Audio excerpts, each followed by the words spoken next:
Today has been the closest I've come to giving up the show. I've been struggling quite a bit of late in terms of motivation, leaving everything till last minute, lacking purpose, drive, etc. And I was almost pushed over the edge today. I say pushed over the edge. Nothing was pushing me. There was a lack of push, if anything. Um, but I wanted to show up today, both be authentic but also tell you some of the things that have been working well for me recently. I didn't want to just show up and say, "Oh, I'm depressed again," because that's not necessarily helpful for anyone. But one of the things I've been combating really is this dichotomy between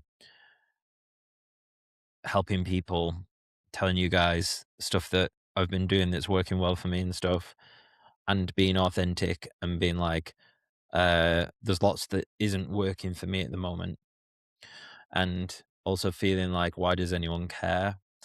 A few weeks ago, I recorded an episode, and one of my intentions was what is it was well, how would I show up if I knew that no one was watching, and why should I care if anyone watches? But at the time,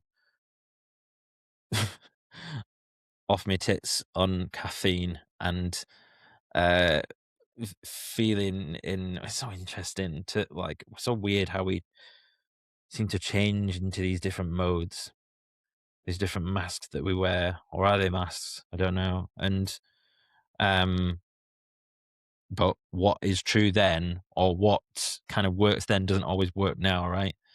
And it's all very well saying I don't care if anyone listens, but then give that a few weeks of literally no one listening, and then yeah, it's hard to be like, why am I doing this?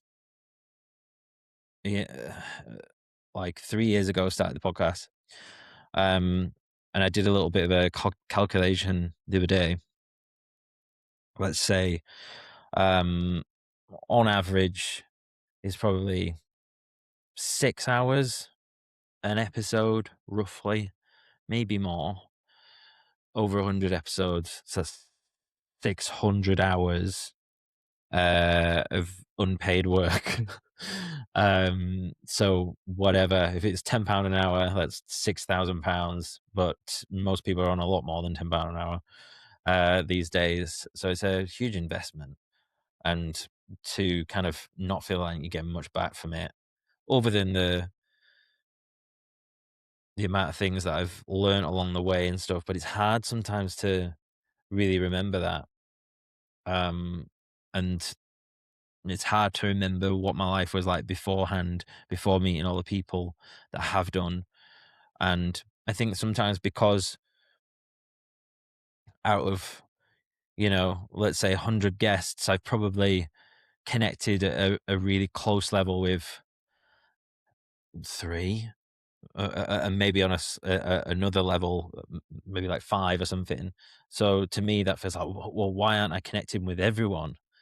But it's like, in terms of a quality over a quantity approach, then I should be grateful for that, I suppose.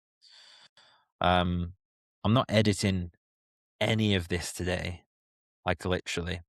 So, and when I misspeak, I'm going to leave it in, because the amount of work that the podcast requires, it at the moment is a real heavy lift. So I'm trying to keep it as minimal as possible, but be authentic, and also try and offer some useful tips. So I'll tell you what's been working well at the moment. So sleep. Sleep has been the hardest thing for me to crack over the last, I'd say, like 18 to 24 months, something like that. Um, you may have heard me talk in the past about night terrors. I've got this history of night terrors. Not so much these days, but that has kind of morphed into waking up with chest pains. And people hear that and they go, "Oh, just chest pains." And I'm like, it's fine. I mean, unless I drop dead tomorrow, but I've had things checked out, the doctors, etc. And basically, from my understanding, it's all to do with nervous system and a sort of underlying anxiety that is triggering, both the night terrors and the chest pains at night. So I have been experimenting with so many things over the last period that I mentioned a minute ago, and nothing has seemed to be able to move the dial other than, certain things that you can't really kind of bottle up. You can put it into a supplement. For example,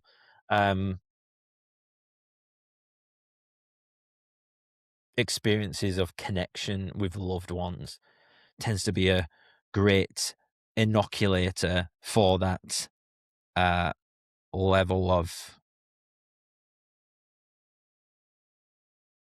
baseline anxiety. But I can't always, go around to a loved one's house and have a nice bonding experience, chatting deep and having a nice hug and stuff like that. So there needs to be other solutions. And maybe if you have someone who struggles with sleep and it may not manifest in the same way that it does for me, but if you're the sort of person that like drops off asleep and then like 20 minutes later you're up again, and it's not necessarily racing thoughts, it's just kind of like your nervous system is just kind of like on, then this might be helpful. So I've used magnesium for years. I've messed around with ashwagandha and a whole host of different supplements. And there's one that, and this is not medical advice, consult your GP, all that stuff when it comes to supplementation. But one that always seems to go under the radar is called inositol. I heard Andrew Huberman talking about it a long time ago, and I believe how does it work? Let's be inositol. How does it work? Inositol, often referred to as vitamin B8, is a type of sugar that works primarily as a cellular messenger and structural component of cell membranes. It improves insulin sensitivity by acting as a second messenger in insulin signaling pathways. Aiding in blood sugar control, it also helps balance brain chemicals like serotonin and dopamine and supports ovulation in conditions like PCOS. Okay. I didn't know it was a type of sugar. How's it work for sleep? Inositol, specifically myo-inositol, improves sleep quality by acting as a calming agent in the brain, enhancing GABA activity and regulating neurotransmitters like serotonin. It helps reduce insomnia by lowering anxiety, slowing racing thoughts, and supporting healthy blood sugar levels to prevent nighttime awakenings. Wow. So, okay. I didn't know the blood sugar thing.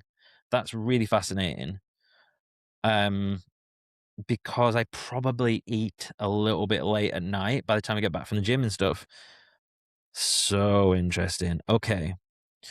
So I thought it was just mainly to do with the anxiety thing. But I remember Huberman mentioning that you should be careful if you're sort of prone to like sleepwalking and stuff, because it could it can add to them or something.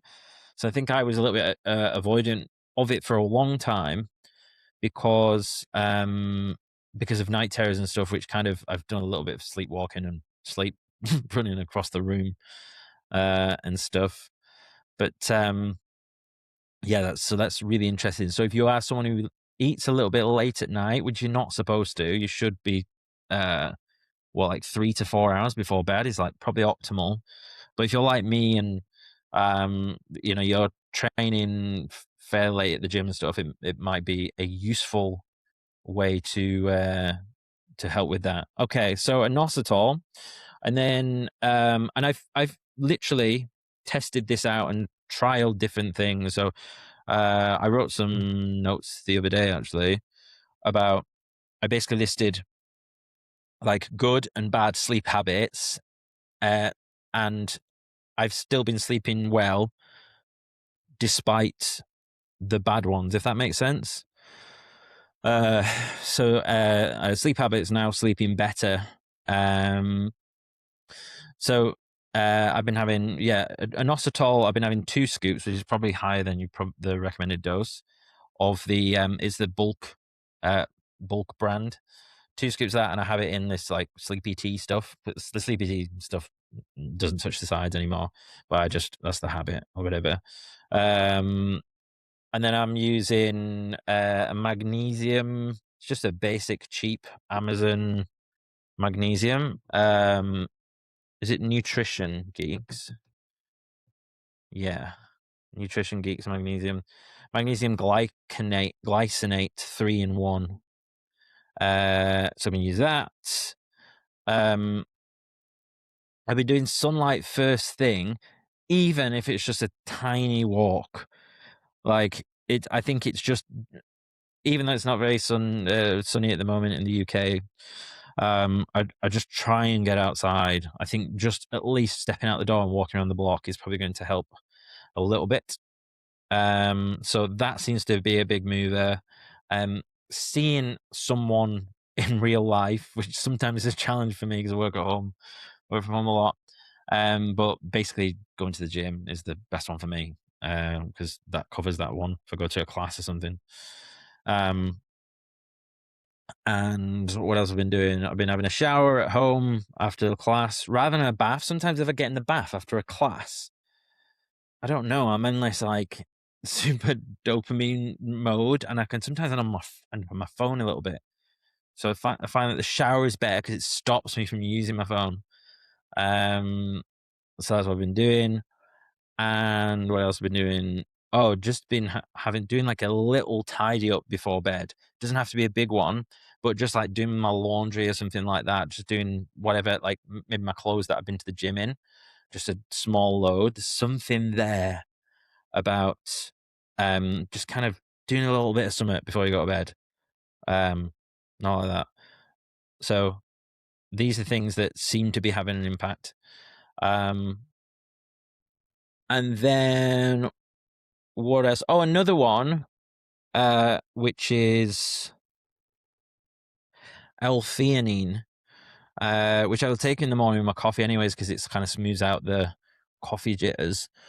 But that's like, seems to me when I take that, but I really get kind of knocked out, like, very deep sleep. So I don't know if that's going to be the best version, and I've messed around with just having inositol as well.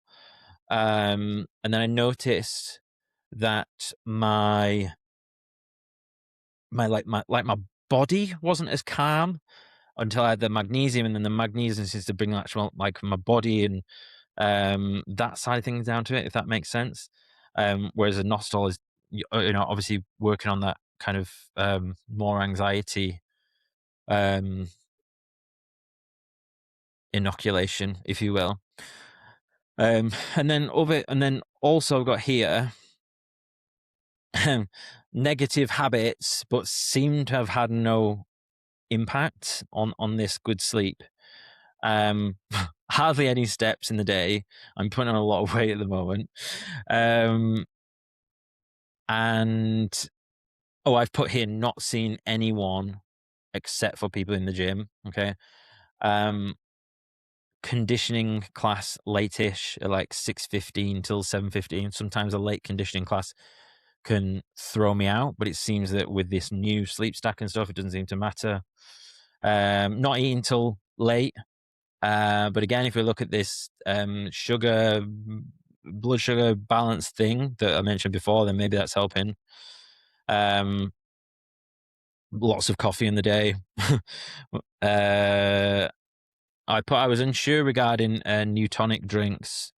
I'll have to test that because I have them quite a lot. Although yesterday I had quite a few of them and slept okay last night, so maybe it's okay re the caffeine. Leaving my kitchen a little bit messy because sometimes I feel like, oh, I need my kitchen to be super tidy. And also watching TV before bed.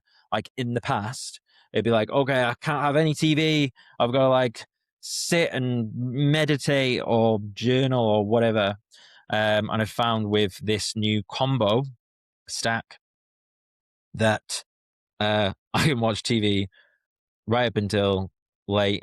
However, just thinking now, I've not been watching anything like gory or too like nervous system me. So I'm big into documentaries at the moment. I like documentaries. Yeah, what we've been watching recently. Watched the Robbie Williams documentary on Netflix. That was really interesting. I was even thinking of doing an episode on that because I could relate to a lot of like the stuff regarding that kind of addictive personality. I love On the Spectrum. That's it seems really wholesome. It makes me feel like a bit less autistic when I'm on dates and stuff. When I see these guys, they're like at the fucking sharp end. So yeah, and the last one, which I did not mention, is the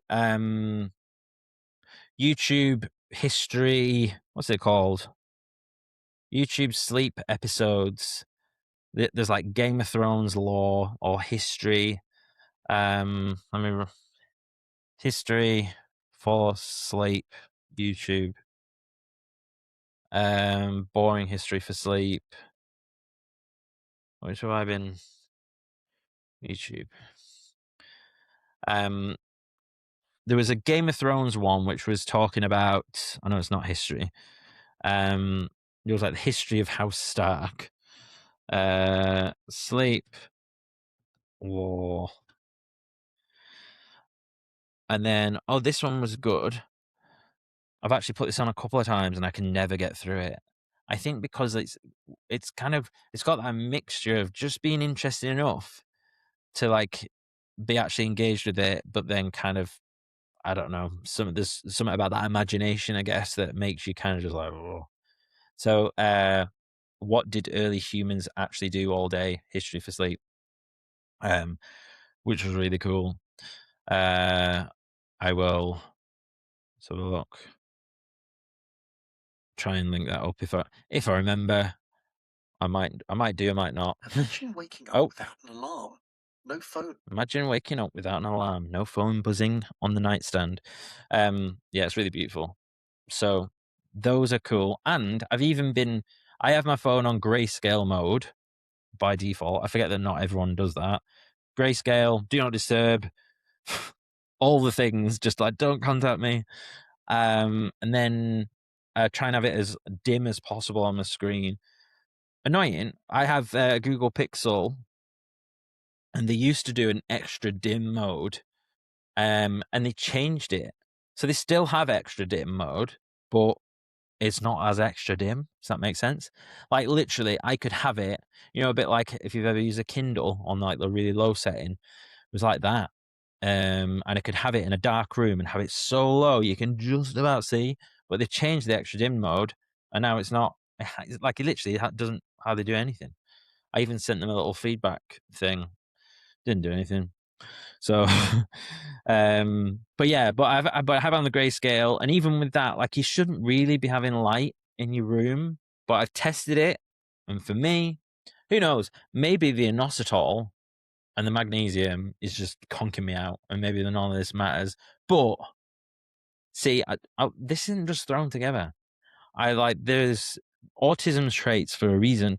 So, um, so I would test this out. So another example was, so do you ever have you Finn versus History? Is one of my favorites at the moment. It's just really daft comedians talking through history, and basically you don't learn anything, but it's funny. So I put that on all the time, and then sometimes I put it on at night, but that doesn't help me sleep. I think probably because of just the energy levels, I suppose, because they're like laughing and stuff, and sometimes they're talking over each other and stuff. Even though like I find it funny, and it's kind of like sometimes they're talking about genocide and stuff. Oh, it's funny, but like, yeah, I don't know. And there could be an element of that. Like a lot of the stuff they're talking about is pretty gnarly, even if they are joking. So maybe subconsciously that's kind of running through there. But I've experimented with a few things like listening to just podcasts in general, the sort of stuff I normally listen to. And it just does not seem to work as well as these ones. So yeah, so that's what's been working well. Sleep. Okay, so I'm going to give you one more plus a bonus one at the end. So the next one is kind of related, but in terms of what I've been having success with recently is the gym. I've been getting way stronger, much stronger, much stronger. And I think that's down to a combination of things, training more, to be honest, just enjoying my training, doing a lot of CrossFit classes, training with my friends. So that's cool. But I do think the nap and snack approach has been helping a lot.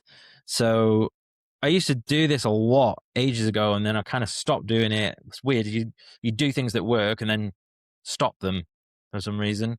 And it's like, why did I stop that? And it's almost like I feel like for me, like I rile against authority at times, and it's like the old version of me, like who like, oh, this is what we do. We have a nap, and I'm like, fuck you, Jason. You're not the boss of me. I'm the boss. Which one? Which Jason? Weird. God, I'm so weird. And so, so the nap and snack. The nap and snack.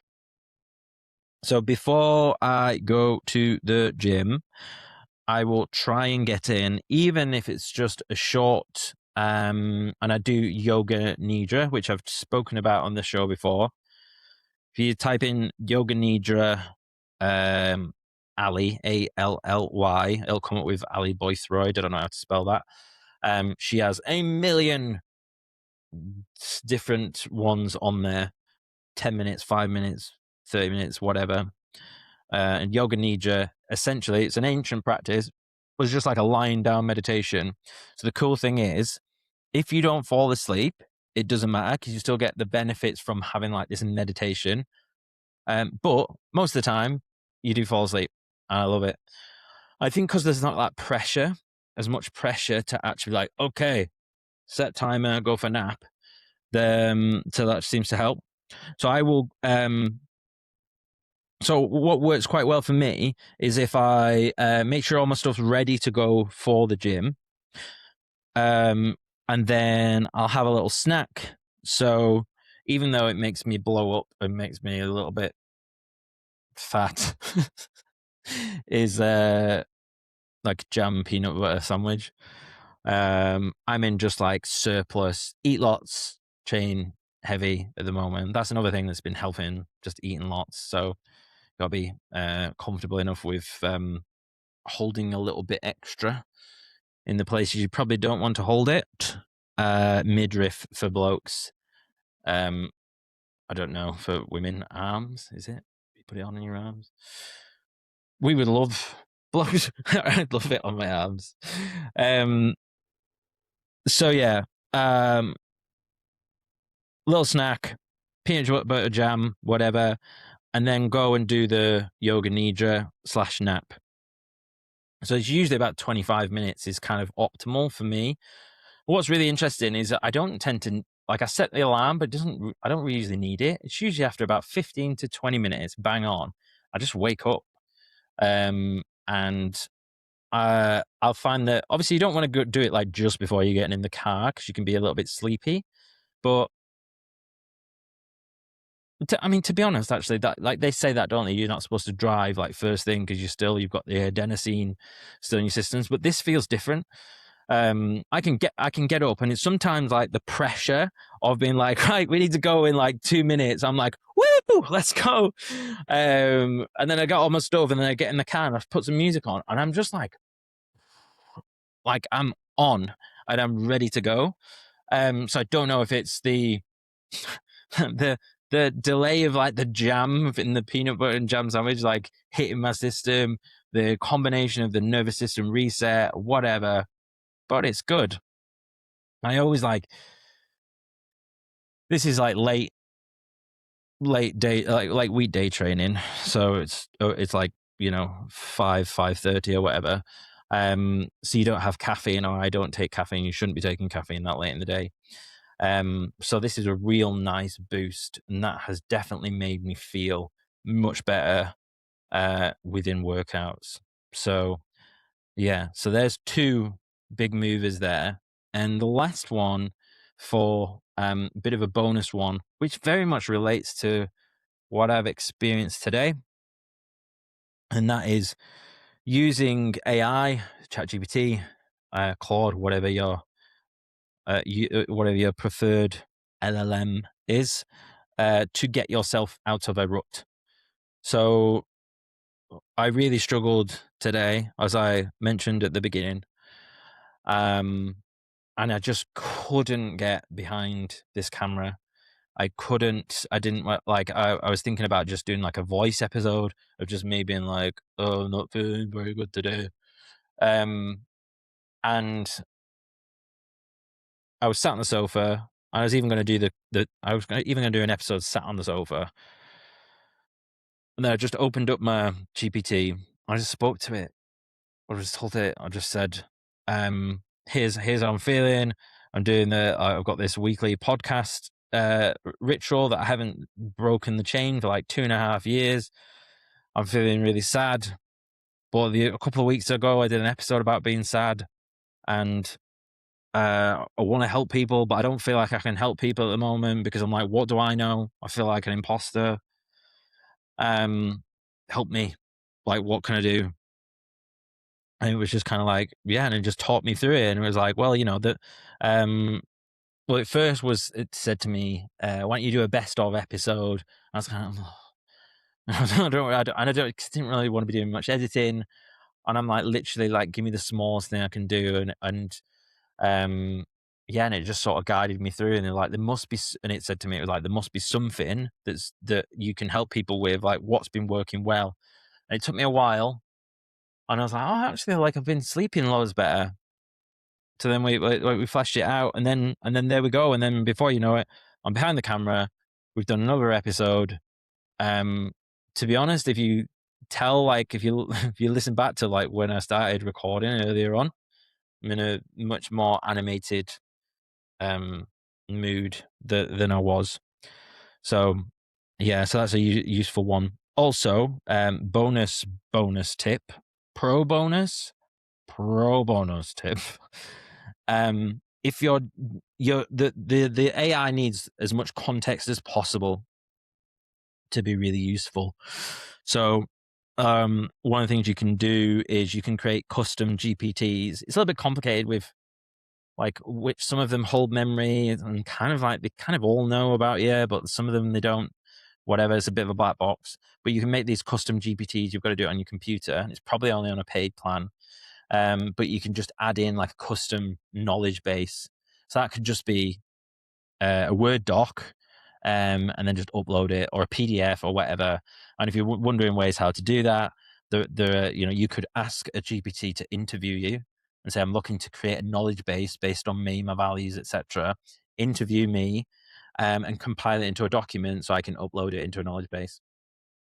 Do that. Or you could just literally do a voice to text, use Google Recorder or use Apple. They have it converts it to text, and just be like, "This is me. My name's Jason. I'm 37 years old. Blah, blah, blah. These are my hopes and dreams. Blah, blah, blah. This is some stuff about me." And then upload it. So, and then when you go in to talk to that particular GPT and say, "Here's how I'm feeling today," you don't have to go, because if it doesn't have the context, it just assumes you're anyone else. Does that make sense? So you kind of need to tell it more about you, so you can get a more customized response. So there we are. If you're someone who listens, I really appreciate you. Thank you very much. This podcasting journey has been challenging recently. So if you've listened to this, please drop me a message. Just let me know. Let me know what you thought. Do I want to know if you thought it was shit? Maybe. Whatever. Just message me. Let me know.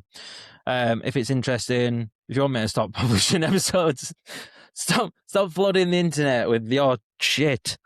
Fine, whatever. Just engage, because it's quiet at the moment, and it feels like, yeah, I'm just putting stuff out there and not getting much back, so it's kind of boring. But anyways, that has been another episode. I hope you have a wonderful week, and this stuff helps you in some way. If you're wanting a more upbeat, energetic Jason, go back to previous episodes. I've done lots. But that's it. I'm going to wrap it up now, because I've not done any editing for this episode. Thank you very much. I look forward to seeing you in the next one.